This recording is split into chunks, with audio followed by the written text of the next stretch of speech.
Hello, I am Paula Bennett and welcome to Season 3 of my New Zealand Herald podcast, Ask Me Anything.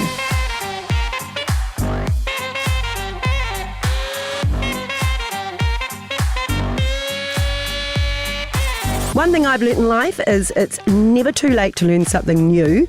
So on this podcast, I talk to people from all walks of life to hear about how they got to where they are, get some advice and guidance on some of life's biggest questions. So to kick off a new season, I have a great guest for you today. He needs absolutely no introduction, the one and only Sir Michael Hill. Hello. Hello, Paula. Oh, thank you so much for joining me. I really appreciate it. I've got some housekeeping. Do you like rules? No, I'm not a great believer in rules. Oh, good. Me neither, which is why my two rules are I'm allowed to ask you anything, but you don't have to answer. And second rule is that it's a safe space and we don't do judgy. We don't judge people. Yes, I like the second one. So they're not really... Well, I can ask anything, but you don't have to answer. So that's quite a good rule. I learnt that when I was a politician. I can imagine. Nobody likes silence. Very pertinent. Okay, let's ease us in. Icebreaker questions. Have you got a favourite movie or book of all time?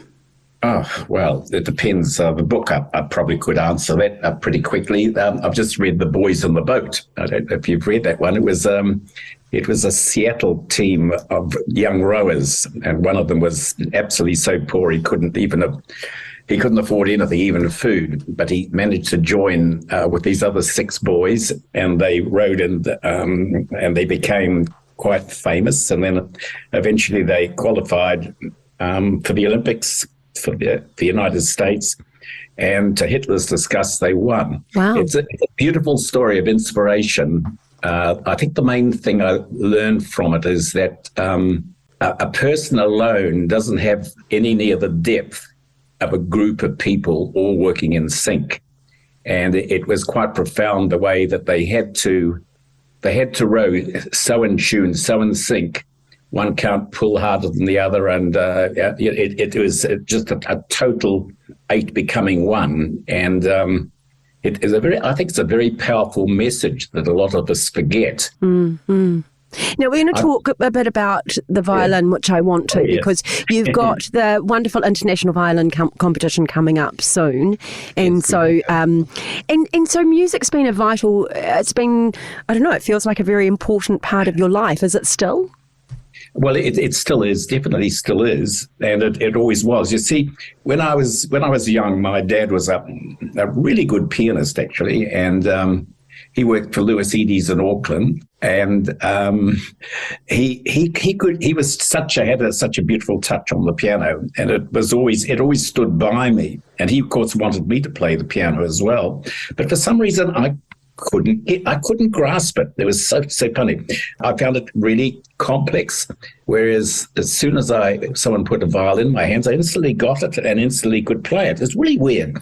So I chose a violin over a piano, even though I still adore the piano as much as the violin, listening to it. But that started me on my way, really, And so then it's that giving back to others that play that's become vital for you, I feel. I'm going to, at some stage, give you the rules of success. Maybe this is not quite the right time, but I'll do those later, which giving back is a vital part of that. And if anybody's struggling, use these rules, and I tell you, they will jet propel you. How do you feel about retail at the moment? I mean, retail's interesting. It's changed a lot. It's changed the good for us in a way, because we have two types of retail. We have the big brands, which the big names like Louis Vuittons and Prada, etc., and they don't actually have to sell anymore, as I know selling, because the product is so powerful that it sells itself. We sell on emotion, which is because a jewelry purchase is possibly the most emotional purchase that anyone's ever going to make. And I had my selling, which was I learned from my dad. My dad used to be an Electrolux salesman. My dad was brought up in the Depression. He worked in Lewis Eddy's in the piano department there. but he sold vacuum cleaners door to door during the Depression. And that was difficult. It was so difficult that he had to sell himself completely. And he'd knock on a door and straight away they'd try and slam it. And he was quick enough to put his foot in the door. And you know what? He would come inside. He was beautifully dressed. He was well-spoken. And he would reason with them about why they should have this vacuum cleaner. And generally he would sell one. And he taught me those steps of a sale that have always stood with me and is still in our company policies, procedures, of the things that make a difference. You see, a good sale is not a pressure sale. It's a sale on emotion. It's a sale where you make a friend, you deliver what they want, you're always looking after them. And it's not just a one sale, it's a lifetime. I mean, I think what I really love doing is someone just bought an engagement ring. And you know when the wedding is. And about 3 or 4 days before the wedding, you just give them a call and say, hey, I want to wish you well for Saturday. Yeah, that's special. And, you know, people don't do that anymore. They've sort of lost the art of these simple things that make such a difference too. Yeah. I love it. Now, in the second part, we are going to get to that advice on success and where to go there. Before we go there, though, I think you're such a profound man, Sir Michael, and you're a big thinker. And we can see it in your books, we can see it in your entrepreneurial spirit and what you've done in life and going to keep doing, I must say. So I want to touch a little bit on it. Do you think that our destiny is predetermined? That's a very interesting question, and one, of course, I can't answer, but I have a feeling it is. It's really freaky, but, you know, if I have an idea and I'm thinking strongly enough about it, it seems to be that something comes up in front of me within a few days or within a month or so, which it really freaks me out. I said, my God, why did this happen? Why has this happened? Or there's a date or a trip or something's planned and something happens that you think, I just don't understand this. This is crazy. So maybe there is. The universe is kind of telling you something, but you've put yourself out there and it's come around. Exactly. But I think one of the things we have to be careful of is that we can easily get sucked into becoming quite negative. And I think, you know, we always need to look at the bright side of life and the bright side and the positive side of everything. Because if we do focus on the negatives, you know, we become quite inward and quite closed.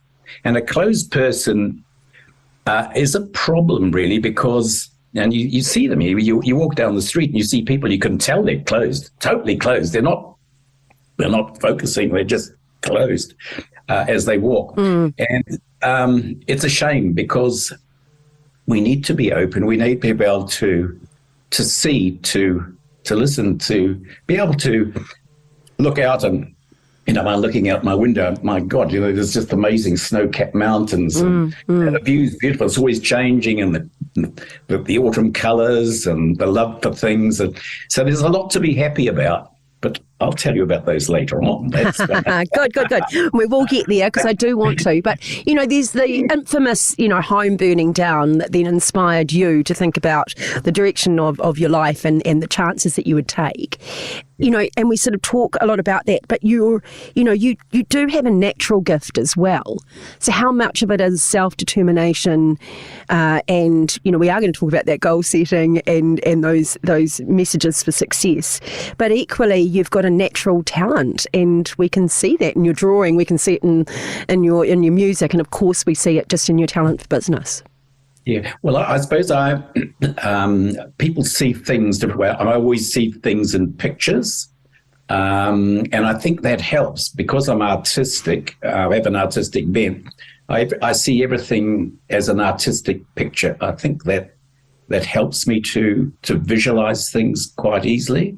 I don't know if I've answered that question properly, but anyhow, it's... Well, it's kind of a nature-nurture, isn't it? You know, how much of it is the people around you that give you the kind of opportunities, and how much of it is just an innate sense of ability, really? Yes, I think we've all got a hidden potential that disappointingly is possibly never brought out. And I see so many people that have so much potential, and yet they never see it. and they go through life being quite average. Mediocre, I was going to say. They could be something absolutely remarkable. Yeah, a lot of it, of course, is caused by a fear. I always had a fear when I was a young boy. I always had a fear that I was never good enough to be able to do anything important. And that stood with me for a long, long, long while. And it was a very hard habit to break. Yeah, I didn't have a very good time at school. I was at Wangray Boys High School, and I mean, it started off okay, but my mum made me dress, in neatly pressed trousers and shirts, and and polished shoes, and everyone else was ruppers with a farming place, which is cool. But I stood out, like a chapel hat peg. I was absolutely completely out of sync there. So I started to get bullied, and the bullying actually got worse and worse and worse, to a degree where I really couldn't even think what I was listening to in class. And so it really did affect me for a long, long while. And knocks that confidence. It really does, doesn't it? It was awful. Yeah. I got over it, of course, but it made me want to leave school as quick as possible. That's why I jumped to music. When music came, I wanted to become a violinist, because there was an Organ Nielsen who had come from the Danish Symphony Orchestra, and he thought I had the potential to become a classical soloist. So he took me under his arm, and I practiced with him. I practiced 8 hours a day for 18 months, and I got pretty good. Entered the Herald violin competition. Would you believe that? The Herald had a violin competition. I love it. And I entered that, and I didn't win. A Leif Hansen won it. He was a Danish boy, lived in Auckland, and he went on to become quite a great violinist. I came fourth, which wasn't good enough. And my parents, when I came out of my uncle in particular, who wasn't musical, he got me to one side and said, boy, you've been fiddling around for 18 months, wasting everybody's time, everybody's money. We can't afford to keep this up. You're going to have to start as a watchmaker. I want you down the shop tomorrow. You're going to have to get this nonsense up. Yeah, and that was the start of something big. And that was the start of, so as much as I hated it, was the start of a new journey, But that teacher believing in your ability with the violin is the start of that confidence really building, isn't it? And getting over the bullying and finding that belief in yourself. Yes. So one thing led to another, and I still, even though I was becoming a watchmaker, but I was no good at that, so they had to move me from there to the jewellery bench, and that wasn't much better. So they thought, what the devil are we going to do with them now? So so there was only one thing left. I had to become a salesperson with my dad. With my dad, who taught me those steps of a sale, which was pretty remarkable, really. I had a long apprenticeship, though, 17 years. Yeah. 17 years. Wow. Dormant. Incredible. All right, well, I know that I'm dying too, so let's take a quick break, because I am dying to hear all about the key to success and goal setting. So let's take a quick break and come right back.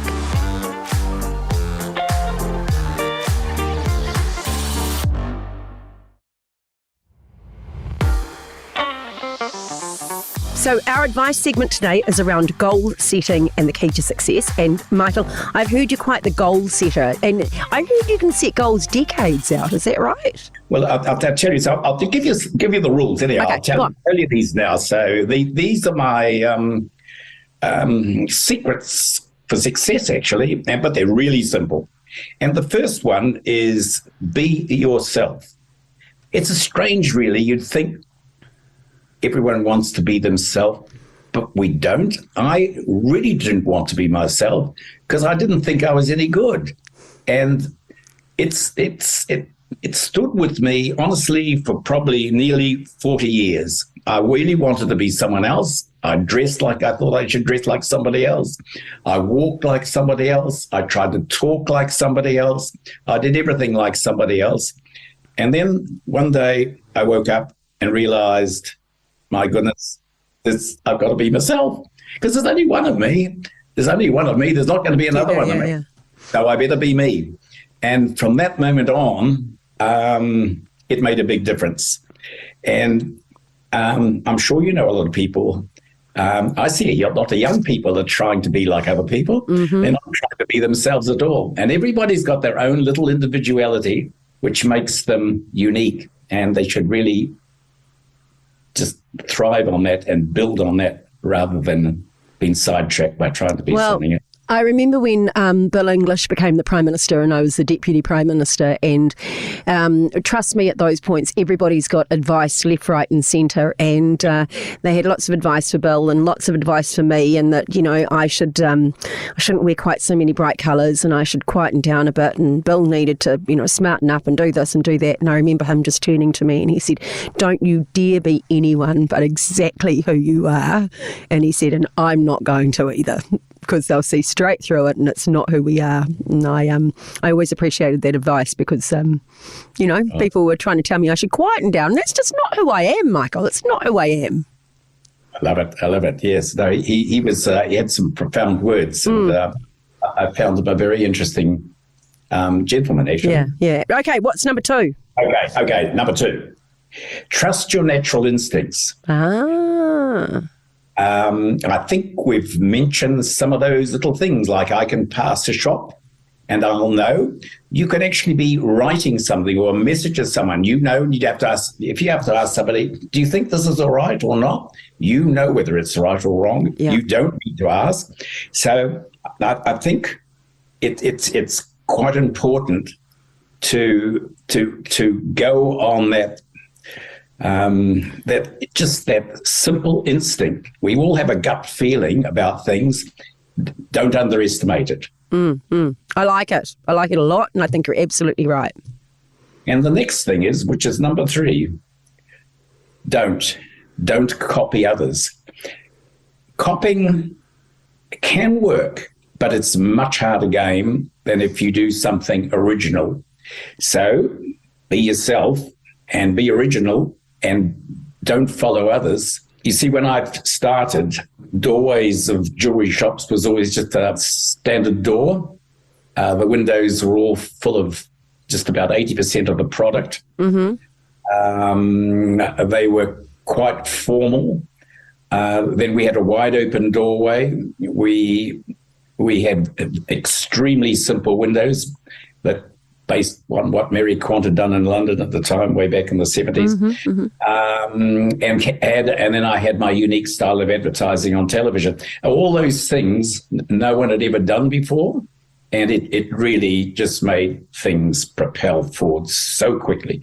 Whereas if we'd have copied other people and just done the traditional way, it would have worked, but it would have been a real hard slog and wouldn't have got us to where we are today. And everyone ended up having to copy you anyway.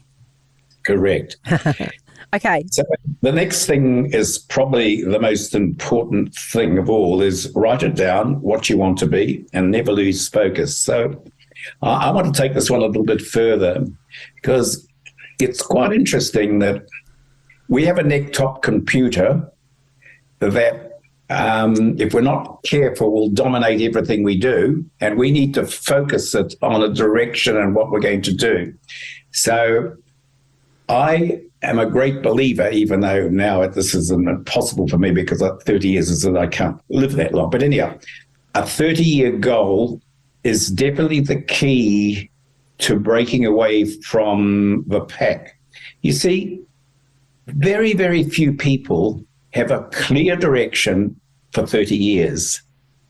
Very, very few. In fact, it's amazing when I give speeches, even to 1,000 or 2,000 people, and I ask people to put their hands up if they have a clear 30-year direction. And honestly, I'd be lucky if there's one or two in that program. So if one can plan sufficiently, and I'll tell you how to do that, it is possible to move so quickly ahead of everybody else because you know clearly where you're going. A lot of people have 1-year goals, 2-year goals, maybe 5 years goals. 10 is exceptionally unusual. So, but if you have a long one, it gets you moving absolutely 100%. How specific does the goal need to be? Okay, so what you need to do is you need to find a space when you're totally clear in the head. You're not stressed or anything else. And you need to sit down with an A4 piece of paper. Mm-hmm. You need to write on it, what do I want to be in life? What do I want to be known for? What I want to end up? What's going to give me satisfaction in 30 years' time? Where do I want to stand in 30 years' time? So that's not what you want to do. That's what you want to be. What do you want to be? It is. Okay. So some people, it depends on the type. For me, it was no more than 10 words. I wanted to start my own jewelry business. I tried to buy my uncle out. That was definitely still on there. I'll buy my uncle out, or if he's not going to sell, I'll open up my own shops. He gave me the no option, because he said he wasn't selling. So I said I'll have straight away wrote down, I'm going to own my own stores, and then I expanded on that for a 30-year sort of a focus. The most difficult thing to do is to write down what you want to be. Everything from here on becomes easy, but it's that first step that is dreadfully difficult. And I could not do it. I could not. I'd listen to Earl Nightingale, Dennis Waitley, Dale Carnegie. I'd read all the tapes, the books, the videos. I got books full of everything. I knew exactly what to do, but I couldn't do it. And one of the reasons I couldn't do it is that although I shouldn't have been in my uncle's shop, and I still shouldn't have been there after 17 years, I became sort of comfortable with it. Mm-hmm. It's like the frog, the frog and boiling water. Yeah, sure. It's a bit the same thing. So you become comfortable with the surroundings you are, rather than taking the jump and committing to something. And I was frightened that I couldn't possibly be good enough to have my own jewelry shop. Thinking this after 17 years there. It's crazy. But what changed me in a flash was suddenly, bang, I was with Christine, my wife, and we lost everything in the house fire. I stood and watched that in Waikareq at Whangarei. I can remember looking at the top, looking down on the house as it was a big home. It was an enormous achievement. And as it burnt down, I grabbed a card out of my pocket and wrote down, I started the process. I'm going to own my uncle's business, or I'm going to leave him and start alone. That happened on that night. Wow. How crazy. That is crazy. I had no money. I had nothing but what I stood in. The insurance was dreadful on it. Had nothing on contents. And here's me suddenly making a plan. Is it because you kind of had nothing to lose as well? I mean, you just lost everything, right? Is there something in that strength of lost everything, I've got nothing to lose, I may as well now go big? I think you're right. I mean, there was two ways you could have gone. I could have gone and slid back into my uncle's shop and stayed there for the rest of my life, and how boring that would have been my comparison. Or I could move, and it made me move. So the house burned down. I made the first commitment. So you do need to write. So anyone needs to write down something at some stage, and it's better to do it now than wait another day or two, or just do it within the next week. Write down what you want to stand for and what you want to be in 30, where you're going to be. Okay. And then at least you've started on the journey. And then once you've started on the journey, you'll fold that up and put it in an envelope and shove it under the bed, or put it in a safe or something. And then how realistic do you need to be? I think it only as realistic as you want it to be. This is the thing. Yeah. Because we all think differently. And I mean, hey, what is the 30-year goal? Doesn't mean to say that you want, $10 million. You might want to have a simple life on a beautiful design. Look, it's the goals can be so vast and so different. But the moment you start doing that, there becomes an enormous change in you, because suddenly you've got a real purpose. Your compass is pointing absolutely north where it is. You see the direction. It's like a ship. Once you leave port, no direction. Most people have no direction where the ship's going. They're just going round in circles all their lives, or down the stream with everybody else, rather than taking a tributary that's going to take them to enormous opportunities. And it's the most exciting things. Now, it's not saying that what you write down is going to happen. because you may actually change totally direction halfway through these and think, no, I don't like this, I'm going to change. But at least it gets you on the bus. Okay. I was standing at the bus station for bloody 17 years. I could have still been on that bus station, but the house fire drove me to making us to do some goal setting that set me on my way. Brilliant. Okay, I think I'm up to number 5. Aha, right. Don't be afraid to fail. Now, this is a really important one because I was dead scared of failing. I never failed because I was too bloody scared. And by being scared, I never was pushing hard enough. Yeah. In fact, if you're not making a mistake that hurts in 12 months, then your goals are too feeble and too miserable. You need to aim at something really high. And that's the other thing about the goals. Aim higher than you possibly could imagine. Even if you don't hit it, you're going to have a hell of a good time getting nearly there. Yeah. So it's best to have a really high, energetic, great goal that's going to, pull the hairs up in the back of your neck. You think, oh, my God, this is going to be so exciting. So the failures, and when you make a failure, you learn your biggest mistake. I mean, every time I make a mistake, and I still do make mistakes, and everybody makes mistakes all the while, but learn from those mistakes so much. So rather than taking them as a negative, I now take them as a positive. Because every time I make a mistake, I think, now, what can I learn from that? And there's always something you will learn from that will take you up another rung on the ladder. And I must admit, when I became a minister for the first time, I thought, wow, you could really be quite easily so scared to do anything because you might make a mistake, and this is big stakes, right? And I could honestly had watched people in the past be frozen by fear, and of course then you don't accomplish anything because all you're doing is sitting there, and so you won't like it. But I did a 3-year plan because politics is a 3-year cycle, which is its own bloody issue in itself, isn't it? But at least it meant that you could kind of get on and do something. And then that fail fast and own it. No, I don't know about fail fast, but every time you fail, you're not failing at, you're just making a mistake. It's not a failure. It's a bonus because you've gained so much from whatever happened.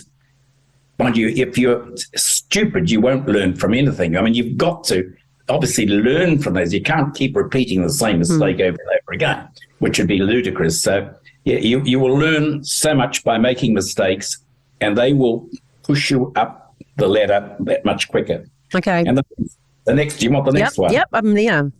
Okay, well, this is important. It's probably more important than it seems. Work like hell.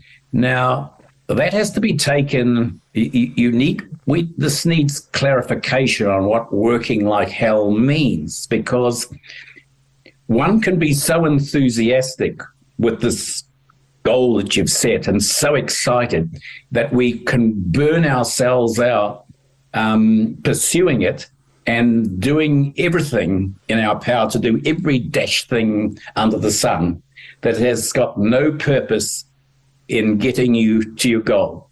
So what we have to do is we have to go back to the old 80-20 rule, and we need to determine and calculate that we need to remove 80% of the things we do by habit that shouldn't be doing and concentrate on the 20% that's going to take you towards your target.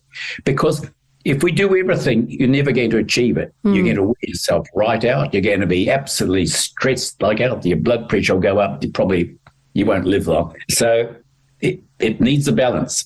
The one thing which we discovered when we moved down to Queenstown was that we were on the Frankton Arm there, and there was a guy. He was a meditator, and I always noticed he was a very calming sort of guy. And so he talked the two of us into becoming to try meditation, and that had quite a profound effect on both of us, which we still practice, incidentally.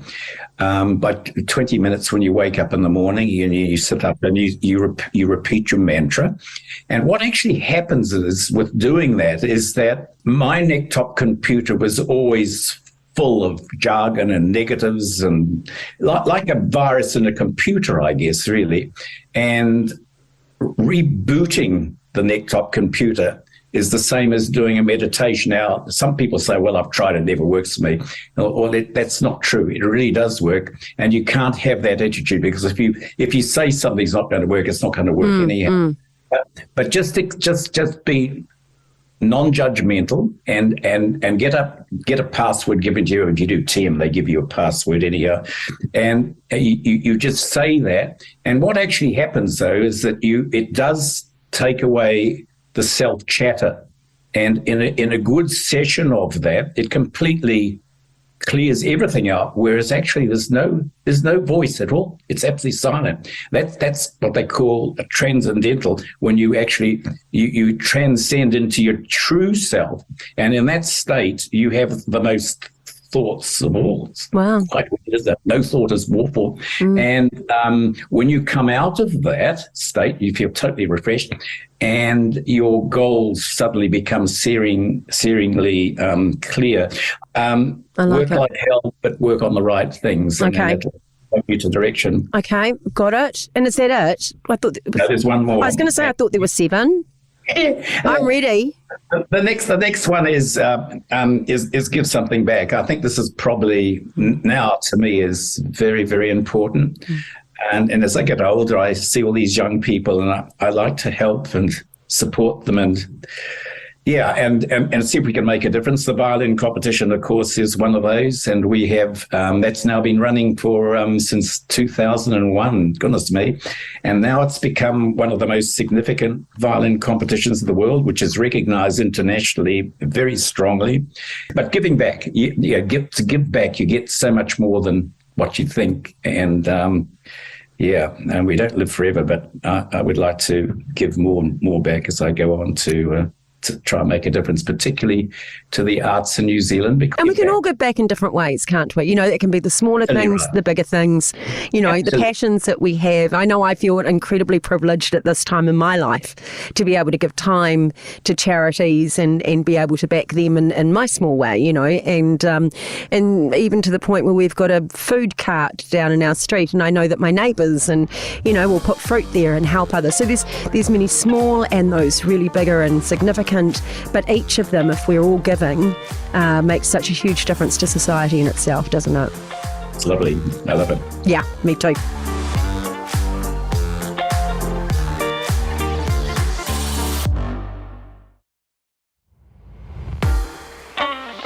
Okay, you may have noticed that this is called Ask Me Anything. So this is your chance to ask me something if you would like to. Okay. Well, I've followed you, and what I like about you is you're a humble person that's made it yourself, and I think that's really cool. You didn't inherit anything. You had to start with yourself with a lot of disruptions, and you've achieved a remarkable amount of things, and you're still doing incredible things. And I think this is very inspiring for New Zealanders. But the question I'd like to ask you is, we always have our biggest regrets of the things that we didn't do rather than the ones that we have done. What is it that you regret that you haven't done? Oh, well, I think like you, I wish I had confidence earlier.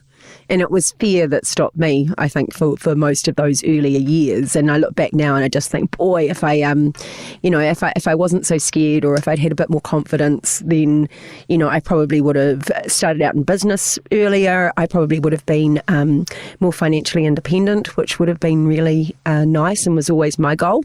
So I kind of had a 20-year goal where I would be financially independent. I didn't need a lot, but I wanted something. So I think, honestly, a regret, I wish I'd had more children. I always say it wasn't the children that was the problem, it was the men, and I would never have done it on my own again. And so, I'm lucky now that I've got grandchildren, I've got stepchildren, and I've got a big family. But I think I was born to have a lot of people around me, and as life kind of dealt me, and I was almost too ambitious, you see, as well. So because I had that goal of being financially independent, I knew I needed to get educated, and then I knew I needed to make some real differences. And so, and that's been absolutely fine, but that's the way life goes sometimes. Well, do you think young children, like teenagers today, have got the same opportunity that we had, or do you think they have? It's all become a little too complicated now. The word I was going to use was cluttered. So I think they've almost got more opportunity, but I think their lives are so cluttered with what's coming at them on a daily basis, whether it's through a device, whether it's through, what's kind of happening around them. They, so many of the young people I met are genuinely worried about climate change and, other things like that, I just think their lives feel very complicated and cluttered, and it's how we can actually simplify that down for them. Yes, I fully agree. All right, well, maybe some of those rules of success might help those people, but it's a pity that the iPhone has become because there was no such thing in my day. In fact, when I started, there was no television, and it's just the simplicity of that was much easier to focus. Whereas today, as you say, there's such a complex array of stuff that's been bombarded on us all the while. We have to be careful that we don't take some of it and get it out of proportion, because most news, of course, is bad news. Yeah. And is a vagina. Yeah. Too much coming at them. All right, Sir Michael. Thank you so much for your time today. It has been so good to learn more. I just absolutely couldn't agree more with the 7 pieces of advice, and could give my own little examples of each of them as to how they've kind of worked. If you want to check out the Michael Hill International Violin Competition, you can find more info at michaelhillviolincompetition.co.nz. Michael, I hope you enjoy the competition a lot. It sounds like it's going to be an interesting few weeks for you. And that is a wrap on the first episode of Season 3. It's so great to be back. If you have any feedback or questions for me or the podcast, you can get in touch by emailing askpaula@nzme.co.nz. And Paula, yes? Can I say one last thing? Go on. Of course you can. You're marvellous. Oh, that's so kind. Thank you. It was really an absolute pleasure to meet you. We said at the beginning before we went live that we've got a lot of people we know in common, and it's been an absolute pleasure to spend this time with you as well. So if you enjoyed this episode, please do make sure you follow Ask Me Anything on iHeartRadio or wherever you get your podcasts. You can also read my weekly column in the Herald on Sunday. I'm Paula Bennett. Ask Me Anything. Goodbye.